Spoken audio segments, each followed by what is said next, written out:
गुणविशेषण विशिष्टायाम् अस्याम् शुभतिथौ श्री भगवदाज्ञया भगवत् प्रीत्यर्थम् श्रीमन्नारायण प्रीत्यर्थम् श्री अलर्मेल मंगा समेत श्रीनिवास स्वामिनः प्रीत्यर्थम् अस्य यजमानस्य गोत्रोद्भवस्य अंदरू మీ యొక్క గోత్రము మీ పేరు ఇంట్లో తల్లిదండ్రుల పేరు మీ భార్య పిల్లల పేర్లు అన్నీ కూడా ఒకసారి స్మరించుకోండి సంకల్పం చేసుకోండి எல்லாரும் உங்க பேரு கோத்திரம் ஆத்துல இருக்கிற பெரியவா பேரு உங்க ஆத்துக்காரி பேரு பசங்கள பேரு எல்லாமே ஒரு வாட்டி संकल्पम பண்ணிக்கோங்க स्मरण பண்ணிக்கோங்க सब लोग आपका गोत्र नाम स्मरण कीजिए संकल्प कीजिए చెప్పండి మమ క్షేమ స్థైర్య ధైర్య వీర్య విజయ అభయ ఆయుః ఆరోగ్య ఐశ్వర్య అభివృద్ధ్యర్థం ధర్మ అర్థ కామ మోక్ష చతుర్విధ ఫల పురుష అర్థ సిద్ధ్యర్థం महालक्ष्म्याः परिपूर्ण कृपा कटाक्ष सिद्ध्यर्थं विशेषतः మీరు ఏ సంకల్పంతో అయితే అమ్మవారికి ఈ కళ్యాణోత్సవ సేవ నిర్వర్తిస్తున్నారో ఆ యొక్క సంకల్పాన్ని అంటే కోరికను లేదా మొక్కుబడిని ఒకసారి స్వామి అమ్మవారికి విజ్ఞాపనం చేసుకోండి இதனால நீங்க இந்த கல்யாணோற்சவத்தை பண்றீலோ அந்த संकल्पத்தை ஒரு வாடி தாயாருக்கு विज्ञापन பண்ணுங்க जिस कामना के लिए आप ये कल्याणोत्सव कर रहे हैं उस कामना को एक बार माता जी को विज्ञापन कीजिए చెప్పండి मम मनोभीष्ट फल सिद्ध्यर्थम श्री अलर्मेल मंगा समेत श्रीनिवास स्वामिनः नित्य कल्याण महोत्सवम आचार्य अनेन सहायेन कारयिष्ये అందరూ ఒకసారి స్వామి అమ్మవారికి గోవింద నామస్మరణ చేసి నమస్కారాలు చేసుకోండి అలమేల మంగవరద గోవింద గోవింద భగవతో బలేన భగవతో వీర్యేణ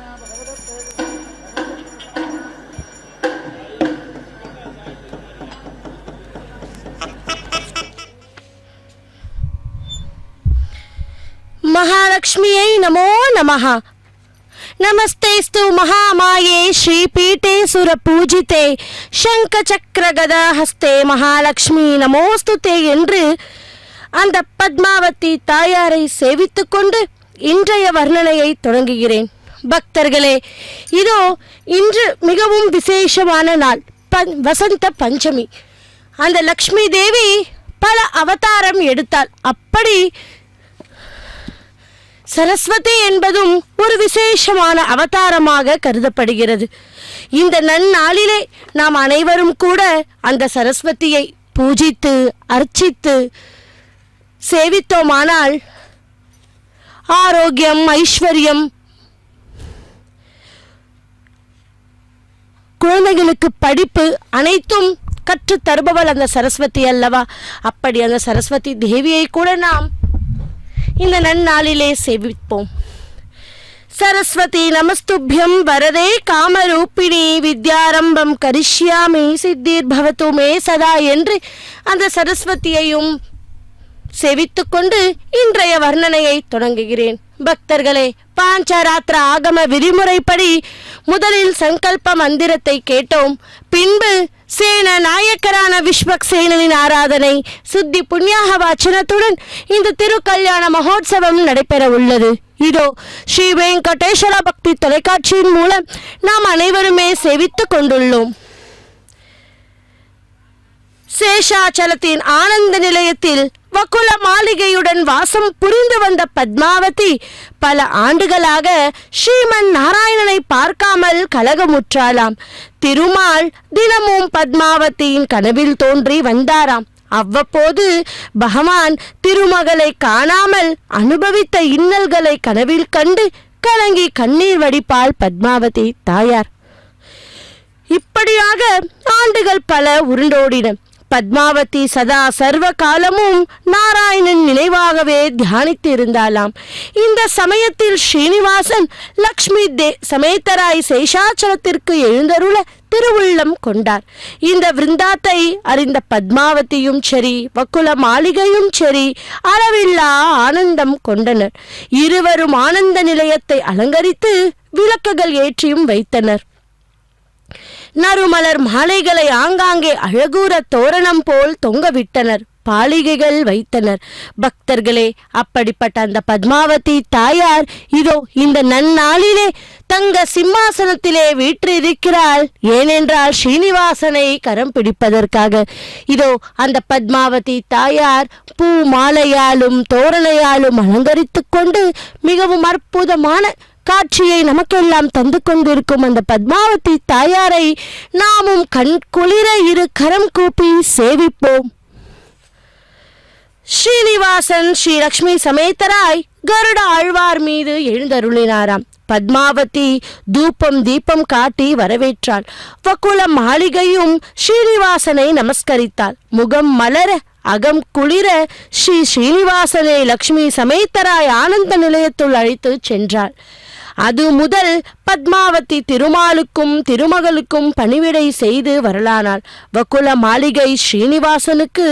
ஆதி வராக பெருமானுக்கும் வழிபாடுகள் புரிந்து வந்தாளாம். பக்தர்களே, அப்படி அந்த ஆனந்த நிலையத்தில் அனந்தன் ஆனந்த ஜோதி வடிவமாய் எழுந்தருளி காட்சியை தந்தாராம். ஒரு நாள் ஸ்ரீனிவாசரும் சரி ஸ்ரீ லக்ஷ்மியும் ஆனந்த நிலையத்தில் நவமணி மண்டபத்தில் உள்ள மலர் மஞ்சத்தில் எழுந்தருளினர்.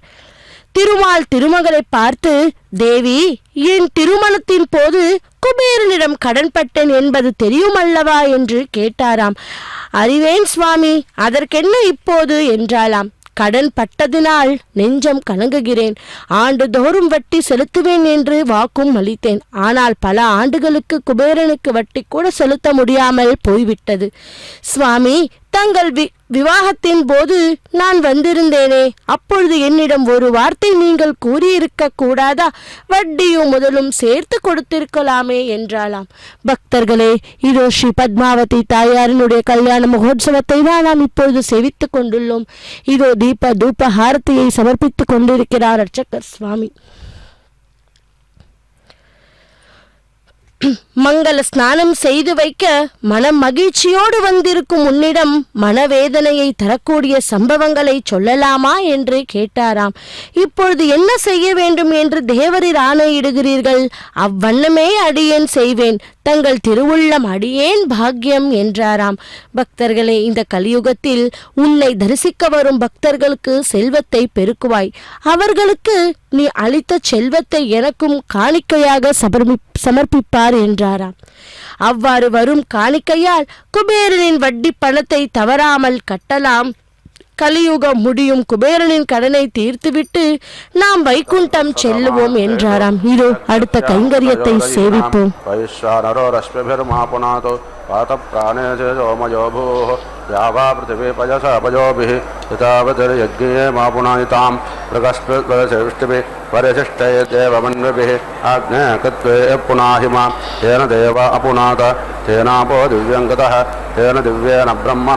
இதம் பிரம்ம புனேமஹே எப்பாவனேதே ரிஷபிசம்பதோரசம் சர்வம் சுஷ்மாத் ததிதப்பாதனஸ்வன பாவமானேரோ அத்யதே ரிஷபிசம்பதோரசம் தஸ்மை சரஸ்வதே துஹே க்ஷீரகம் சத்பிர்மதோகமம் பாவமானே சஸ்தயனே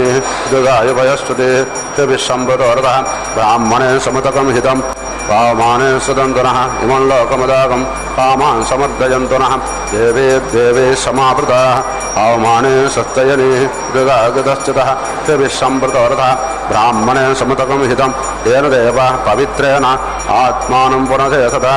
தேன சஹஸ்ரதாரேன பாவமான்யம் புனந்துமாம் ராஜாபத்யம் பவித்ரம் ததோத்யாதம் ஹிரண்மயம் தேன பிரம்மபுதோபஜம் பூதம் பிரம்ம முனீமஹே இந்திரஸ்சைவே சகமா புனாத் சோமஸ்சத்யாவருணஸ்ச மீத்யா நமோ ராஜா பிரமுனோ புனாத் ஜாதவேதமோத்யஜந்த்யா புனாத் ओं भूर्भुवस्वः तत्संयोरावृणीमहे गातुं यज्ञाय गातुं यज्ञपतये दैवे स्वस्तिरस्तु नः स्वस्तिर्मानुषेभ्यः ऊर्ध्वञ्जघातभेषजं सन्नो अस्तु द्विपदे संचतुष्पदे ॐ शान्तिः शान्तिः शान्तिः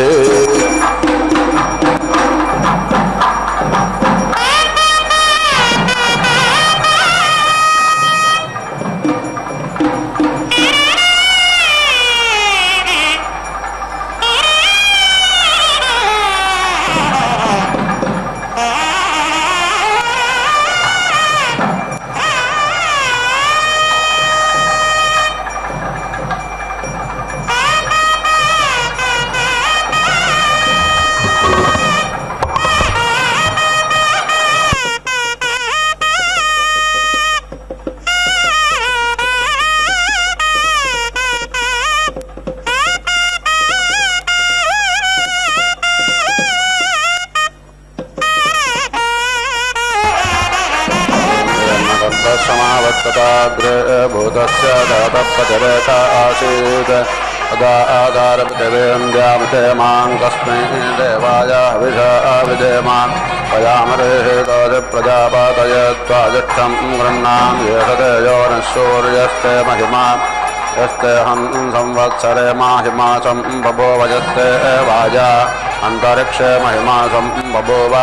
यस्ते दिवि सूर्ये महिमासं बभूव तस्मै ते महिम्ने प्रजापतये स्वाहा देवेभ्यः यप्राणतो निमिषतो माहित्वे गजिद्राजा जगतो बभूव ईशे अस्य द्विपदश्चतुष्पदः कस्मै देवाय हविषा विधेमा प्रयामरेहेतोच प्रजापतये त्वाजिष्ठं गृह्णाम् येषते योनिश्चन्द्रमास्ते महिमा यस्ते रात्रौ संवत्सरे माहिमासं बभूव यस्ते पृथिव्यामग्नौ माहिमासं बभूव यस्ते नक्षत्रे चन्द्रमासि महिमासं बभूव तस्मै ते महिम्ने प्रजापतये देवेभ्यः स्वाहा युञ्जन्ते भद्रमारुषं चरन्तं परेतस्तुषाः रोचन्ते रोचनादिवि युञ्जन्तश्च काम्ना हरे विपक्षसारथे शोणा दृष्टो नृपाः च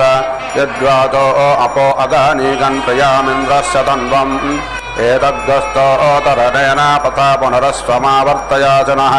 पथावस्ताञ्जन्तुकायत्रेणच्छन्दासा रुद्रास्ताञ्जन्तत्रयेष्टोभेणच्छन्दासा आदित्यास्ता अञ्जन्तु जागतेनच्छन्दासा भूर्भुवः स्वर्लाजीक्षाक्षीण्यव्यगव्ये एतदन्नामत्तदेव एतदन्नामद्य प्रजापते कस्वेदे काकेदारतकवस्युज्जायते पुनः किग्गस्युद्यमस्याभेषजं किं वावपानं महत् सूर्याय काकेदारति चन्द्रमा आजायते पुनः अग्निर्हमस्याभेषजं भूमेरावपानं महत् कास्वेदासेत् पूर्वजत्यक्किग्गस्वेदासेत् बृहद्वयाः कास्वेदासेत् पिलिपिला कास्वेदासेत् पिसङ्गिला जौरा आसेत् पूर्वजत्यरस्वा आसेत् बृहद्वयाः अवीरासेत् पिलिपिला रात्रिरासेत् पिसङ्गिला वायुष्वापचतैरावस्थते दग्रे वश्चाकैः अग्रोदश्च मतयच्छलमनिर्वृद्ध्या एतश्च रात्यो वृषा पद्भिच्छदुर्भिरेदागन् ब्रह्मागष्टक्षणावतनमोऽग्नय सग्गसितोरस्पिना रथः सग्गसितोरस्पिना हयाः सग्गसितो अप्सप्सुजा ब्रह्मा सोमा पुरोगवः स्वयं वा जिज्ञस्तन्वं कल्पयस्त्वस्वयं याजस्त्वस्वयं जोरस्व महिमा ते अन्यनसन्नते न वा ऊये तन्व्रेजते नरिष्यते देवायुधेषपतिभिः सुगाभिः यत्र स ते सुकृतो यत्र ते युत्तत्र देवस्यापिता दधतो अग्निपशुराचेत्तेनाजन्तसयेतं लोकमादयद्यस्मिन्नग्निः स ते लोकोपाविष्यति तञ्जयश्यति पिपयिता अपः वायुपशुराचेत्तेनाजन्तसयेतं लोकमादयद्यस्मिन् वायुः स ते लोकोपाविष्यति तञ्जयश्यति पिपयिता अपः सूर्यपधुरासीत्तेराजन्तसयेतं लोकमादयद्यस्मिन् सूर्याः सते लोको भाविष्यति तञ्जयश्यसि पिपयिता अपः प्राणाय स्वाहा पानाय स्वाहा अम्ब्यानाय स्वाहा अम्बे अम्बिके अम्बालिके नमायति कश्चन अतस्तस्य कश्यपद्रिकां काम्पीलवाचिनी गणानान्दा गणपादिज्ञ अवामहे प्रियानान्दा प्रियपादिज्ञ अवामहे धीनान्दानधिपतिज्ञ अवामहे वसो मम आहमाजानि गर्भतमात्तमाजाति गर्भदम् ता उभो चतुरः सम्प्रसारयाव स्वर्गे लोके प्रोन्वाथां वृषा आवाजिरेतो धारेतो दधातु वृक्षत्या अवागुदन्धे समञ्जञ्जारया वृषन् यस्त्रीणां जीवभोजनः यकाशकोशा कुन्तिका हलकति पञ्चाति आहन्ति कपेपसो न कल्कलेति दारक यको सकौशा कुन्तिका हलकति पञ्चाति विवक्षत इव ते मुखमध्वर्यो मानस्तमपि भाषताः माता च ते पिता च ते ग्रं वृक्षस्यारोहतः प्रतीलामीति ते पिता गभे मुष्टिमादग्रदयते माता च ते पिता च ते घ्रे वृक्षस्य क्रीडतः विवक्षत इव ते मुखं ब्रह्मन्मात्तं वादो बहु ऊर्ध्वामेनामुच्छ्रापय गिरो भारग्हरन्निव अथ अस्ये मध्यामे तथाग्सीते वाते पुनन्निव ऊर्ध्वमेनामुच्छ्रायता गिरो भारग्हरन्निव अथ अस्ये मध्यामे तदसीते वाते पुनन्निव यदस्याग्हुभेद्याग्ततुस्तोलमुपातातत् मुष्का यदस्या येजतो गोसपेशा कुला इव यद्देवासो ललामागुं प्रविष्टे मनमावेशः सत्राते दिश्यते नारी सत्यस्याक्षिभुवो यत यद्दारिणोऽयवमुत्तिष्ठं पशुमन्याते शूद्राय दर्याजाराणपोषायतनायति यद्दारिणोऽयवमुत्तिष्ठं बहुमन्याते शूद्रो यदर्याजारो न पोषमनो मन्यते अधिक्राव्णो अकारषं ज्येष्ठोरस्तस्य वाजनाः सुरभिनो मुखा आकरत्पणहाजो अग्गोषितारिषते राजत्रे त्रष्टब्जगत्यनष्टः पञ्चातः बृहत्तुष्णिका आकत्सोचेभिः सम्यन्तुत्वा द्विपदाजाच्चतुष्पदास्त्रिपदाजाच्च षट्पादाः इच्छन्दाजाच्च दच्छन्दाः शोचेभिः सम्यन्तुत्वा महानाम्यो रेवत्यो विश्वास अप्रभुवारीः मैगेर्विद्युतो वाचः शोचेभिः सम्यन्तुत्वा नार्यस्ते पत्यो लोमविचन्वन्तु मनेतया देवानां पत्योदितः शोचेभिः सम्यन्तुत्वा रजता हरेणे शेषायुजो युज्यन्ते कर्माभिः अश्वस्य वाजनः स्वजुषिमाः सम्यन्तु सम्यन्तेः कुविदं गजवन्तो जपं चित्तदादाञ्जन पूर्वं वियोज इह हेषाङ्गुनिषभोजनानि एवर्गिषो नमावुक्तिर्न जग्मुः कस्त्वाच्चाति कस्त्वापि सा अस्ति कस्ते गात्राणि संयति कऊते समिता कविः ऋतवस्तऋतुता पर्वा समिता रोविषा आसतो संवत्सरस्तते जाता समेभिः सम्यन्तुत्वा अर्धमासाः परो अग्गजते मासा आच्छन्तु सम्यन्तः अहोरात्राणि मरुतो विलिष्टग्सूदयन्तु ते देव्याध्वर्यवस्ताच्छन्तु विजासासतो गात्राणि पर्वतस्ते शिमा अकृण्वन्तु सम्यन्तेः योस्ते पृथिव्यन्तरिक्षं वायुच्छिद्रं प्रेणातु ते सूर्यस्ते नक्षत्रैः सह लोकं कृणोतु साधुजा सन्ते परे अभ्योगात्रे अभ्यसमस्तवारेभ्यः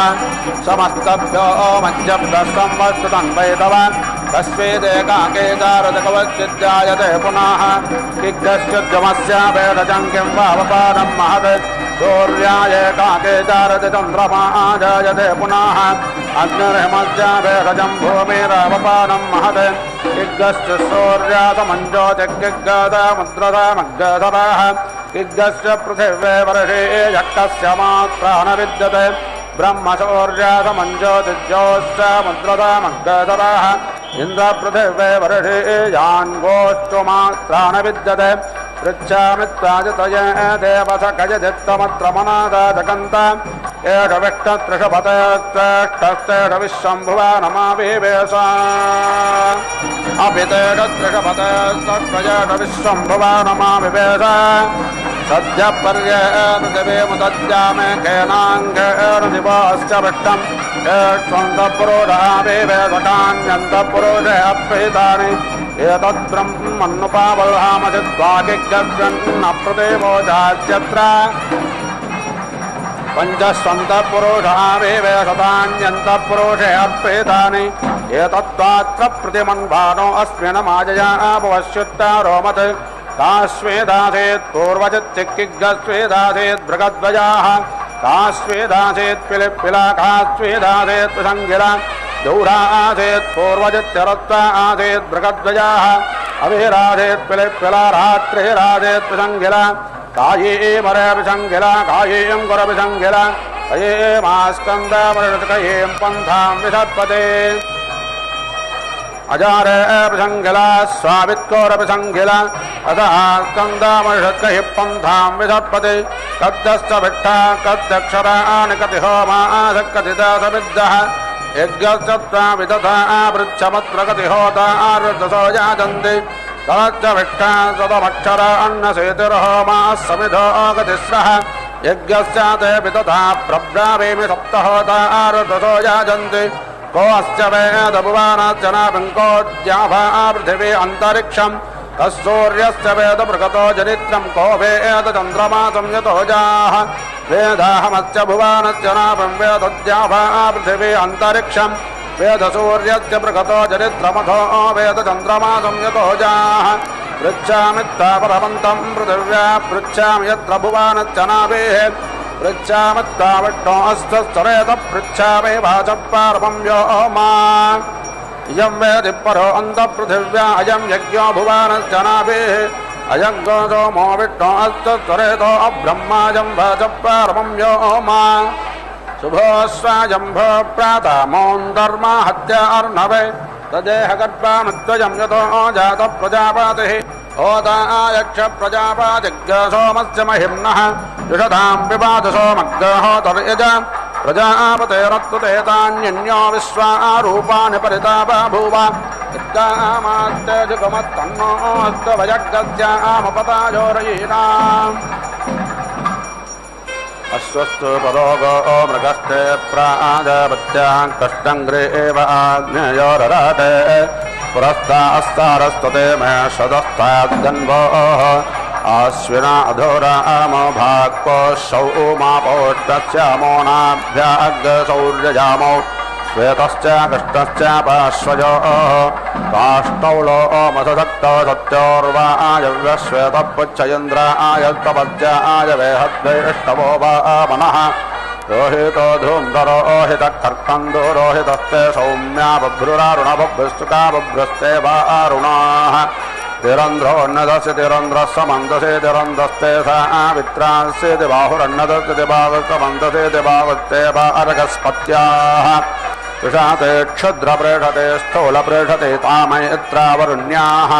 शुद्धबालः सर्वशुद्धबालोपनिबालश्च अश्विनाः श्वेतश्वेताक्षो अरुणस्ते रुद्राय पशुपताये कर्णाजामाः अवलिप्ता रौद्रानभोरोपापार्जन्याः प्रस्त्यश्च रस्तेरापस्त्यरोद्गवस्त्यश्च मारुताः फल्गोर्लोहितोर्णेपारक्षेताः सारस्वत्याः लीहाकर्णशृङ्खाकर्णो अद्यालोहकर्णस्ते त्वाष्ट्राः कृष्णग्रे एव स्थितिकक्षो अन्ततस्तस्तयेन्द्राग्नाः कृष्णाञ्जरल्पा अञ्जर्महाञ्जस्तवोडस्याः शिल्पा वैस्तदेव्यो रोहिण्यस्त्रवाजो वाचे विज्ञाता आदित्यै परोपाधात्रेवत्सतुर्यो देवानां पत्नेभ्यः कृष्णग्रे एवाग्नेयास्येति ब्रवो वशो नागरोहिता रुद्राणां श्वेतावरोकिणा आदित्यानां नभोरोपापार्जन्याः उन्नतऋषभो वा वनस्थय इन्द्रावैष्टवा उन्नतस्येति भागस्येति विष्टस्थय इन्द्रावार्गस्पत्याः तुकारो भावाजना कल्माता अग्निमारुता श्यामा पौष्टाः एता ऐन्द्राग्नाद्विरूपाग्ने सोमेया वामना नड्वा आग्ना वैष्णवाः वसामयत्रावरुण्योऽन्यतायेन्यो मैत्रेयाः कृष्णङ्ग्रे वा आग्नेयामब्रवः सौम्या श्वेता वा आयव्या अविज्ञाता आदित्यै परोपाधात्रयवत्तदुर्यो देवानां पत्नीभ्यः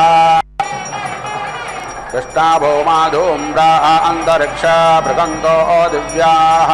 सफला वैद्युता सिद्मास्तारकाः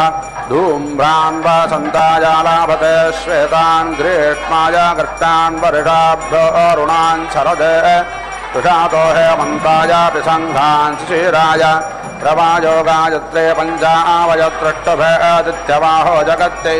विवत्सा नष्टभे दुर्यवाहा विष्णुगे अष्टवाहो विराजा वृक्षाणो प्रगत्यारे रभा कटुभे अनद्वाः पन्ते धेनवोदिच्छन्दसे कृष्णङ्ग्रे एवा आग्नेय बभ्रवः सौम्या उपद्यस्ता वित्रावत्तदर्यस्तारस्वत्तस्यामा पौष्णाः कृष्णायो मारुता बाहुरूपा वैस्तदेवावसाद्य आवा पृथिवीजाः सञ्झरायेता ऐन्द्राग्नाः कृष्णावारुणा वृत्तायो मारुता कायारुतोपलाः अग्नजने कवपे पृतभजानालापते मरुद्धस्तान् पवने प्रसवाद्यान् मरुद्धो गृहमेदिभ्यो भक्ते आन्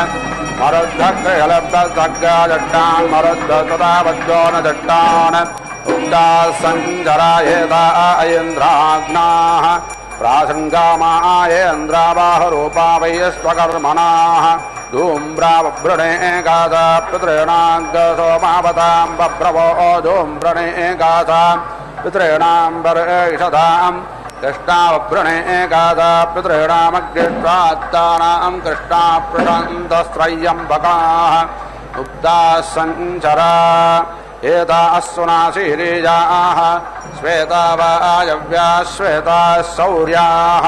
वसन्ताय कपिञ्जालानालापते ग्रीष्माय कलविङ्गान् वर्षाभ्यत्तिरेण शरदेवर्तिकाः हेमन्ताय ककारान् सुचीराय विकाकरान् समुद्राय सुमारानालापते पर्जन्याय मण्डूकानद्यो मत्स्यान् मित्राय कुलेपयान् वरुणाय नाक्रान् सोमाय हग्गसानालापते वाजवे बलाकायन्द्राग्निभ्यान् कृञ्चान् मित्राय मध्वोन् वरुणाय चक्रवाकान् अग्नय कुटरोनालापते वनस्पतिभ्य उलोकानग्ने रोमाभ्यान् शासान् अश्वभ्यान् मयूरान् मित्रावरुणाभ्यान् कपोतान् सोमाय लबानालापते त्वष्टे कौलिकान् घोषादिर्देवानां पत्नीभ्यः कुलिका देवजामिभ्योऽग्नय गृहपातये पारुष्टान् अन्ये पारापातानालापते रात्रे सिजापुराहोरात्रयोः सन्धिभ्यो जतोः आधेभ्यो दात्यौहान् संवत्सराय महतः सुपर्णान् भूम्या आकोनालापते अन्तरिक्षाय पान्त्रान् दिवेकसान् दिग्भोलाकुलान् बभ्रूकानवान्तरदिशाभ्याः वशुभ्यरस्यानालापते रुद्रेभ्यो रुरोणादित्येभ्योऽन्यङ्कोन् विश्वेभ्यो देवेभ्यः पृषतान् साध्येभ्यः कुलङ्गान् ईशानाय परस्वत आलापते मित्राय गौरान् वरुणाय महिषान् बृहत्पदाय गभयाङ्गस्तुष्ट्रान्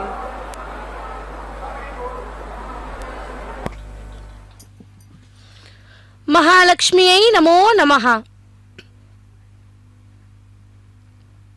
பக்தர்களே, இதோ பத்மாவதி தாயாரினுடைய திருக்கல்யாண மகோத்சவத்திலே இப்போது நாம் சேவித்துக் கொண்டிருப்பது மகா சங்கல்பம் கன்னிகா தானம். தனலக்ஷ்மி நமஸ்தேஸ்து சர்வ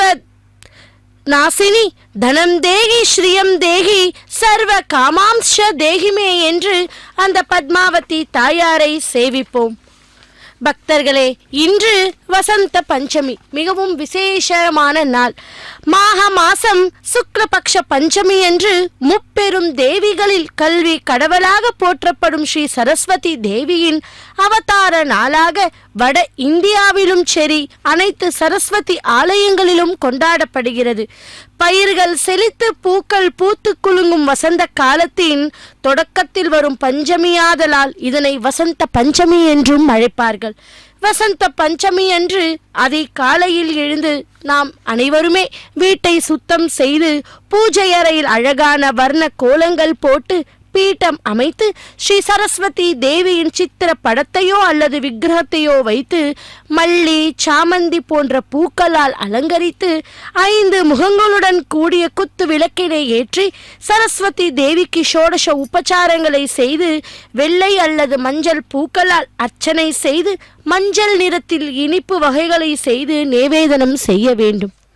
இந்த பூஜையில் குழந்தைகள் படிக்கும் புத்தகங்கள், எழுத்தாணி, பலகை, சித்திரம், வரைவதற்கு தேவையான பொருட்கள் போன்றவற்றை பூஜை செய்யும் இடத்தில் வைத்து அதற்கும் கூட பூஜை செய்தல் வேண்டும். அன்று தன்னால் முடிந்த அளவிற்கு பலகை, புத்தகங்கள் போன்றவற்றை தானம் அளிப்பது மிகவும் நன்று. சிறு குழந்தைகளுக்கு வசந்த பஞ்சமி அன்று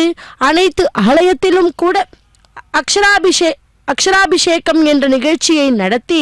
குழந்தைகளுக்கு முதல் முறையாக எழுதுவதற்கு பயிற்சியையும் துவங்குவார்கள். அப்படி கல்வி நிறுவனங்களில் சிறப்பான முறையில் பூஜைகளை நிர்வகித்து 10ஆம் வகுப்பு புதிய கல்வியாண்டின் புத்தகங்களை வழங்கி அன்றிலிருந்து துவங்கும் வழக்கமும் உள்ளது. அப்படிப்பட்ட அந்த வசந்த பஞ்சமி இந்த நன்னாளிலே சரஸ்வதியை சேவிப்போம்.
नालापतेऽन्तरिक्षाय पान्द्रान् दिवेकशान् दिग्भ्रोणाकुलान् बभ्रूकान्तरान्तर्दिशाभ्याः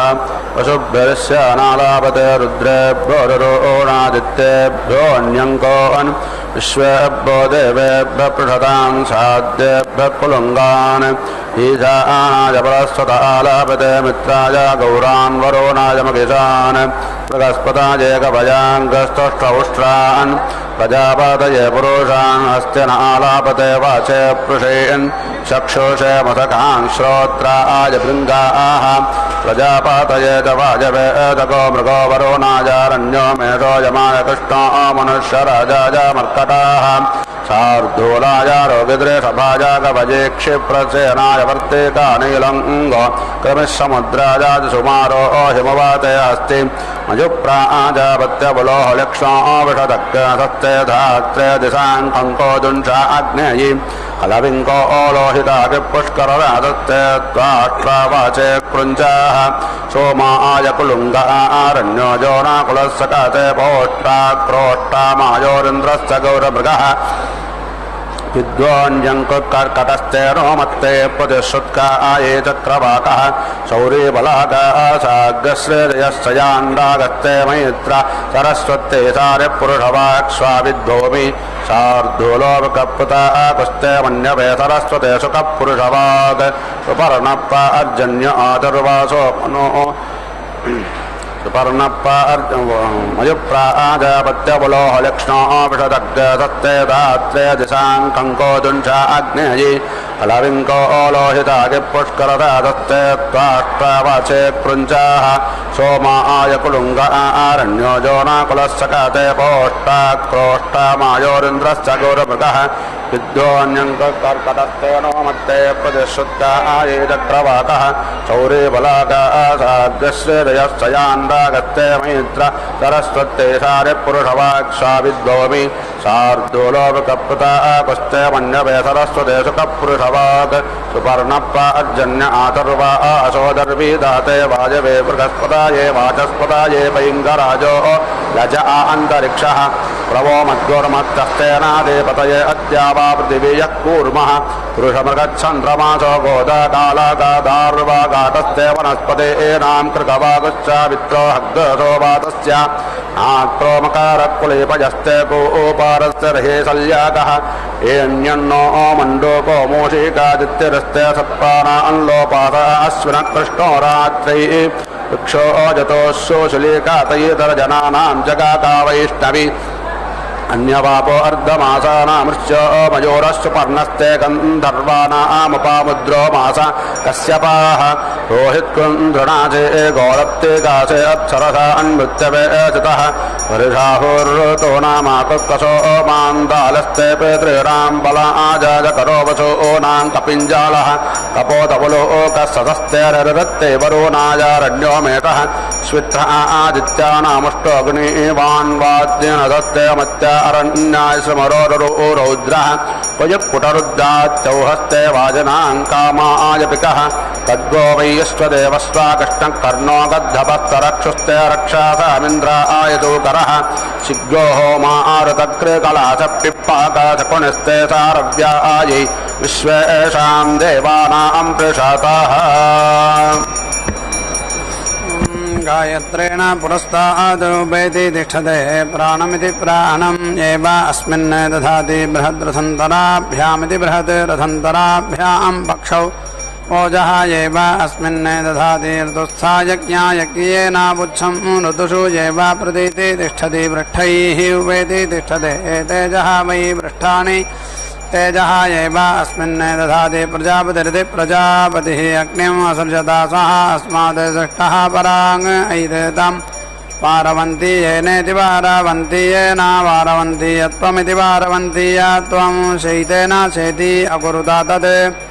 शैतस्य शैतत्वमिति शैतत्वं यत् वारवन्ति येनेति वारवन्ति येना उपतिष्ठत इत्युपतिष्ठते वारयते एव येनं शैतेन शेति कुरुते प्रजापतेर्हृदयेन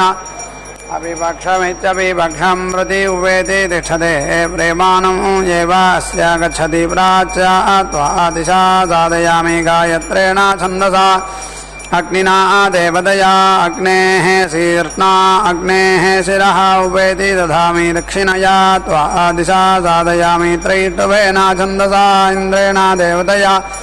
अग्नेः पक्षेन अग्नेः पक्षम् उपेति दधामि प्रतीच्या त्वा दिशा साधयामि जागतेन छन्दसा सवित्रा देवतया अग्नेः पुच्छेन अग्नेः पुच्छम् उपेति दधामि उदीच्या त्वा दिशा साधयामि आनुष्टुभेनेत्यानुष्टुभेन छन्दसा मित्रावरुणाभ्यामिति मित्रावरुणाभ्यां देवतया अग्नेः पक्षेन अग्नेः पक्षम् उपेति दधामि ऊर्ध्वया त्वा दिशा साधयामि पाङ्क्तेन छन्दसा बृहस्पतिना देवतया अग्नेः पृष्ठेन अग्नेः पृष्ठम् उपेति दधामि यः वै अपात्मानमित्यप आत्मानम् अग्नें चिनुते अपात्मेत्यप आत्मा अमुस्मिन् लोके भवति यः सात्मानं चिनुते सात्मेति सा आत्मा अमुस्मिन् लोके भवति आत्मेष्टका इत्यात्मा इष्टकाः उपेति दधाति एषः वै अग्नेः आत्मा सात्मानमिति सा आत्मानम् चिनुते सात्मेति सा आत्मा अमुस्मिन् लोके भवति यः एवं वेदाम्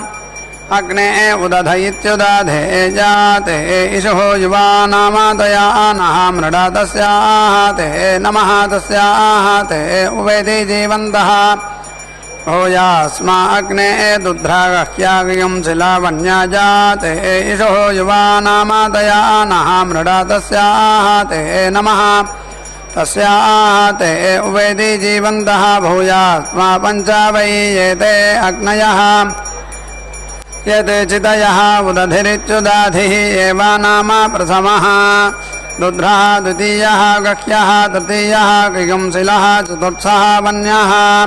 पंचमः तेभ्यः यद् आहुतिरित्याहुतिः न जुहुयात् अध्वर्यं च यजमानं च प्रेतिदहेयुः यद् एताः आहुतिरित्याहुतिः जुहोति भागधेयेनेति भागाधेयेन एव येनान् समयति न आर्तिं येति रक्षति अध्वर्युः न यजमानः वाक् मे आसन्न न सः प्राणैति प्राणः अक्षोः चक्षुः कर्णयोः श्रोत्रं बाहुवोः बलम् ऊर्वोः वोजः अरिष्टा विश्वानि अङ्गानि तनोः तनुवा मे साः नमः ते अस्तु माहि गुंसिः अपेति वै एतस्मात् प्राणा इति प्राणाः क्रामन्ति यः अग्निं चिन्वन् अधिक्रामतीत्यधि क्रामति वाक् मे आसन्न न सः प्राण इति प्राणः इति आह प्राणानिति प्राणान् एव आत्मन् धत्ते यः रुद्रः अग्नौ यः अप्सित्यपसु यः वोषधीषु यः रुद्रः विश्वा भुवना आविवेशेत्याविवेश तस्मै रुद्राय नमः अस्तु आहुतिभागा इत्याहुतिभागाः वै अन्ये रुद्राः हविर्भागा इति हविर्भागाः अन्ये शतरुद्रीयमिति शतरुद्रीयं हुत्वा गावीधुकां चरम्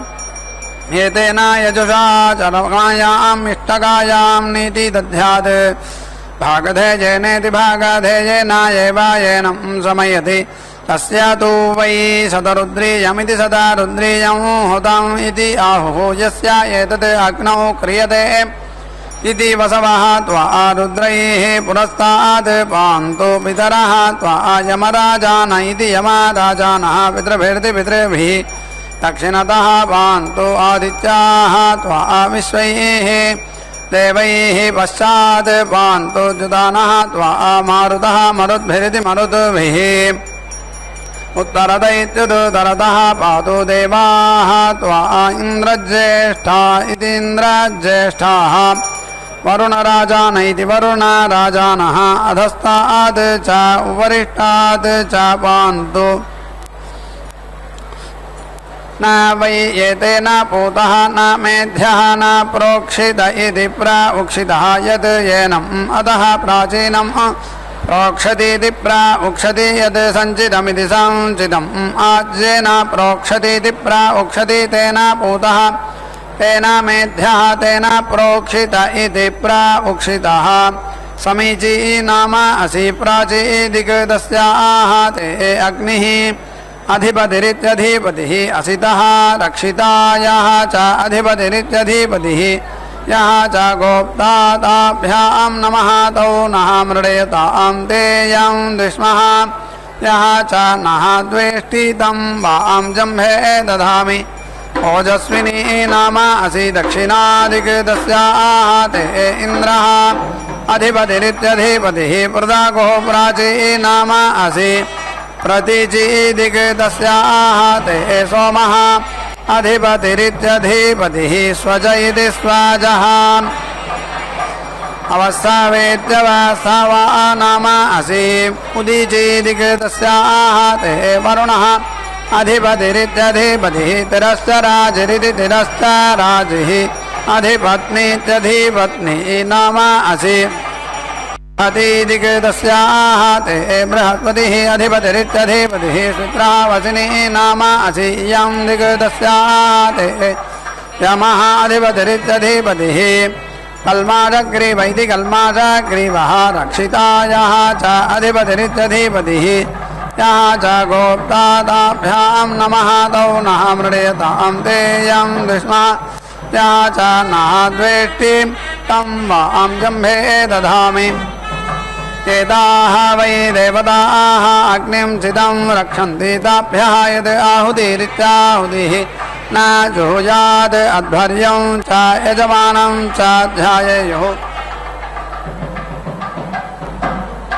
यत् एताः आहुतिरित्याहुतिः जुहोति भागधेयेनेति भागधेयेन एव येनान् समयति न आर्तिं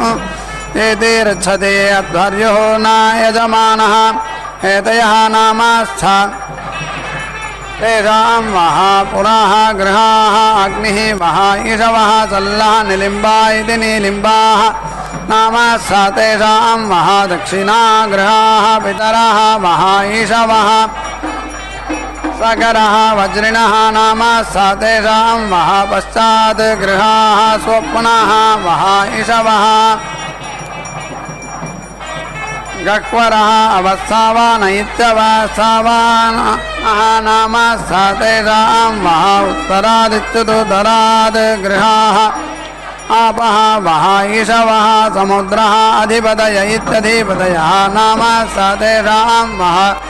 उपरि गृहाः वर्षं वः ईशवः अवस्वान् क्रव्याः नामास्था पार्थिवाः तेषां वः इह गृहाः अन्नं वः ईशवः निमिष इति निमिषः वातनाममिति वातनामं तेभ्यः वः नमः ते नः मृडयत तेयं दुष्माया च नः वेष्टितं वः जम्भे दधामि हुदाद इति हुदादः वै अन्ये देवाः अहुदादैत्यहुदादः अन्ये तान् अग्निचिदित्यग्निचित् एव उभयान् व्रीणाति दध्ना मधुमिश्रेणेति मधुमिश्रेण एताः आहुतिरित्याहुतिः जुहोति भागधेयेनेति भागधेयेन एव येनान् व्रीणाति अथो इति खलु आहु इष्टकाः वै देवाः अहुताद इत्यहुतादः इति श्रेयो वसीय आयत्सम्भूतं भूतम् चित्रकेतप्रभानाभान् सम्भान् ज्योतिष्मागस्तेजस्वानाथभक्षस्तवन्नभितवन् रोजमानशोभनशोभमान् कल्याः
కలికి నీకును సొలవక చూచేటి చూపులివి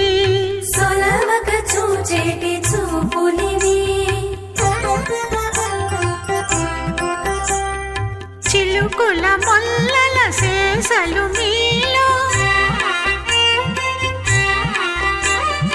చిలుకుల మొల్లల శేషలు మీలో నలుగడ ముసి ముసి నవ్వులివి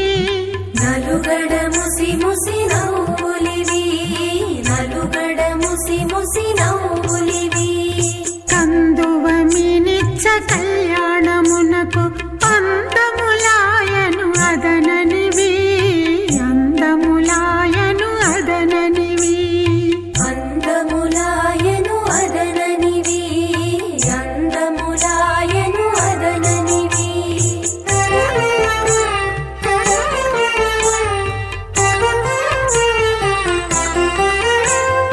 ఆ ఆ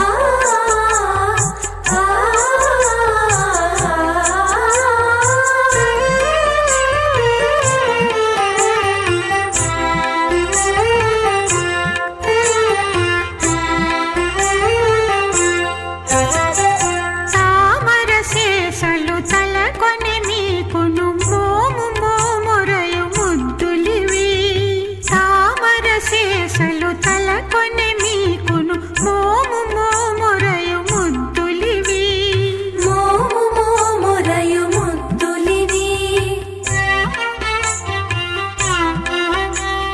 సేమంతి శేషలు చెలియకు నీకును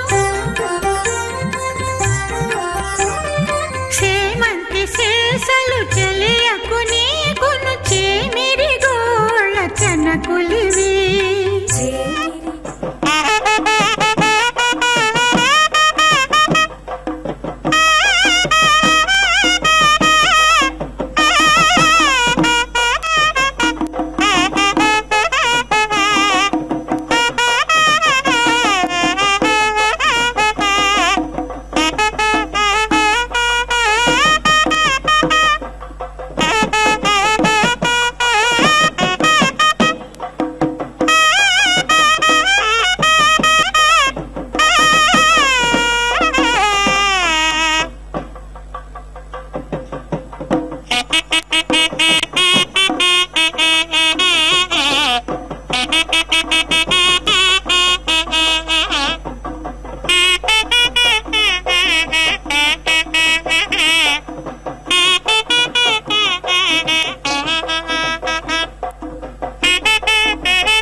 ఓం అనపరిక్రామమిచ్చనో పరిక్రామం జుహోతి అపరివర్గమిచ్చ పరివర్గం